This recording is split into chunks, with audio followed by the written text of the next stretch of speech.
अच्छा, आप हुकूमत में थी तब की ईद आपकी और होती थी, मतलब सारे लोग भी आते थे। आप अपोजिशन में भी हैं और एक बुरा वक्त आप पे चल रहा है, तो अब उसकी ईद में और अब की ईद में फ़र्क क्या है बेसिकली? मैं समझती हूँ कि उस वक्त जब लोग आते थे तो उनके पास गिले होते थे, शिकवे होते थे हुकूमत से।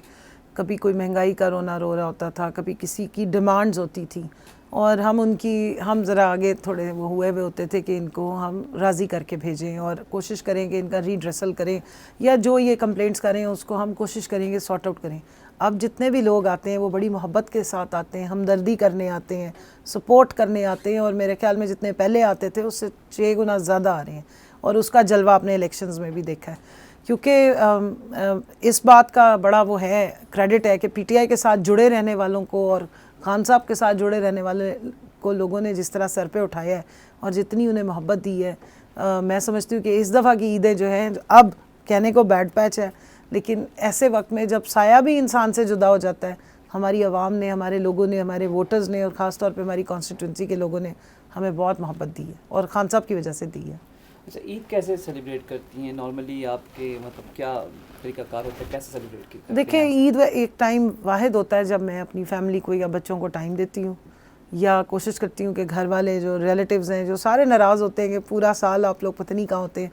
नॉर्मली ये होता है कि कोई इवेंट्स हो रहे हो फैमिली में, कोई फंक्शंस हो रहे हैं, तो हम लोगों की अपनी जो कमिटमेंट्स चल रही होती हैं, कम से कम मैं उनको अपनी कमिटमेंट्स को ऑनर करती हूँ, मैं नहीं छोड़ती। तो इसलिए ईद पे कोशिश होती है कि एक दिन जो है कम से कम ईद का वो हम बच्चों के साथ गुजार लें। ऑल्दो कि पिछली दफ़ा ईद हमने ज़मान पार्क में गुजारी थी, 6 दिन तमाम वुमेन विंग की ख़वातीन जो हैं वो हम वहाँ मौजूद रहे थे, और रहने का मकसद ये था कि खान साहब के ऊपर कोई अटैक ना करे, और अपने तय हमने एक कोशिश की थी, और बच्चों ने खैर काफ़ी मिस किया था। अब हमारा हल्का भी है, हल्का के लोग भी उसी तरह डिमांड कर रहे होते हैं जिस तरह आपकी फैमिली और बच्चे चाहते हैं कि आप उनमें रहें, उसी तरह हल्के वाले चाहते हैं कि आप उनमें रहें। कोशिश करेंगे बैलेंस कर लें हल्के में और अपनी फैमिली को, दोनों को ईद पे टाइम दे सकें। अच्छा, बेसिकली ये होता है जो लोग सियासत करते हैं उनके बच्चे जो हैं वो नज़रअंदाज हो जाते हैं, सियासत की इवेंट हम कहते चढ़ जाते हैं कि उतना टाइम वालिदैन उनको नहीं दे पाते।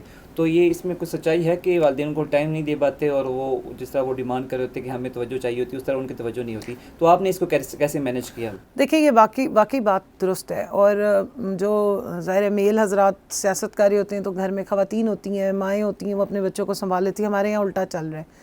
अब मैं क्योंकि सियासत में हूँ और मेरे जो पहले बड़े वाले 2 बच्चे हैं वो बेचारों को मैं साथ साथ लेके कभी दफ्तर में बैठी होती थी, कभी उनकी चीज़ें मिस करी होती थी।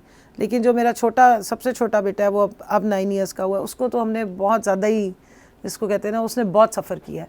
मैं जब MNA बनी थी वो 3 साल का था, और उसके बाद वो बेचारा जो है वो इंतज़ार ही करता रहता था। फिर लेकिन ये कि मेरे बच्चों में एक स्पिरिट है, उनको मैंने एक बात समझाई है कि मैं सियासत नहीं कर रही हूँ, मैं इस मुल्क की खिदमत कर रही हूँ। मैं कोशिश कर रही हूँ कि मेरी ज़िंदगी में मैं कोई बामकसद ज़िंदगी गुजार सकूँ, इस मुल्क के लिए कुछ कंट्रीब्यूशन कर सकूँ।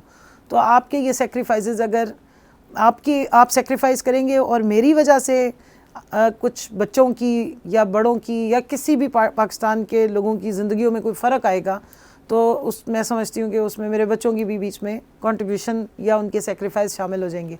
इस चीज़ को वो समझ गए हैं। और दूसरी बात ये कि मेरे साथ मेरी मदर इन लॉ भी रहती हैं, वो बहुत हेल्प करती हैं, मेरी वालदा बहुत हेल्प करती हैं। तो मेरे बच्चों को मेरी वालदा ने, मेरे वालिद का इंतकाल हो चुका है, ससुर का भी इंतकाल हो चुका है, तो जब वालिद ज़िंदा थे तो वो भी काफ़ी हेल्प करते थे। फिर मेरे हस्बैंड इनको बच्चों को बहुत टाइम देते हैं।